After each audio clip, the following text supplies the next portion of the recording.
Imagine running a marathon. Now envision that marathon as a choice, a goal you set for yourself, a challenge you're ready to conquer. The experience is empowering, exhilarating, a testament to your strength and resilience. But what if that marathon wasn't your choice, but a forced march? The same event becomes a grueling ordeal, a painful struggle. The common thread binding these two experiences? Choice. It's the power of choice that transforms an ordeal into an opportunity, a problem into a possibility. Consider the story of William James, a man who, despite being born into affluence, was plagued with a myriad of health issues from birth. His life was a litany of challenges: temporary blindness, chronic stomach problems, hearing difficulties, debilitating back spasms. School was a struggle, and his father's harsh criticism only deepened his sense of failure. His siblings seemed to excel effortlessly, their achievements casting a long shadow over his perceived inadequacies. Discouraged, James dropped out of Harvard Medical School, sinking into a deep depression. He was on the brink of ending his life. But then, something shifted. While reading Charles Peirce's philosophical lectures, James made a choice. He decided to conduct an experiment, a year-long test, during which he would take 100% responsibility for everything that happened in his life.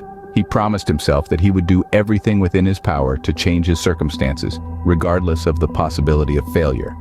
If nothing improved after a year, he reasoned, it meant he was truly powerless.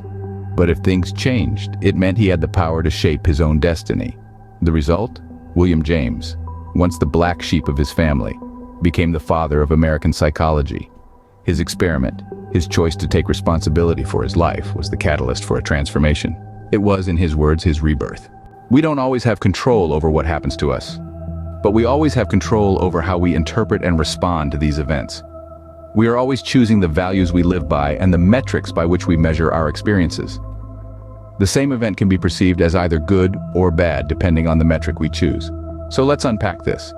We often link responsibility with power. With great power comes great responsibility, says the familiar adage. But the reverse is also true. With great responsibility comes great power.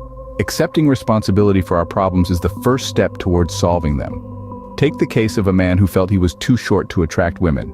The value he chose, height, became his stumbling block. But what if he chose a different metric? What if he decided, I want to date women who like me for who I am, a value that prioritizes honesty and acceptance? Many of us hesitate to take responsibility for our problems because we equate responsibility with fault. But responsibility and fault are not the same. We can be responsible for experiences that aren't our fault. Fault is rooted in the past, in choices already made. Responsibility, on the other hand, is in the present, in the choices we're making right now, every second of every day. So, what's the takeaway from all of this? The power of choice is transformative. It's the key that unlocks the door to change, to growth, to new possibilities. Whether we realize it or not, we are always choosing.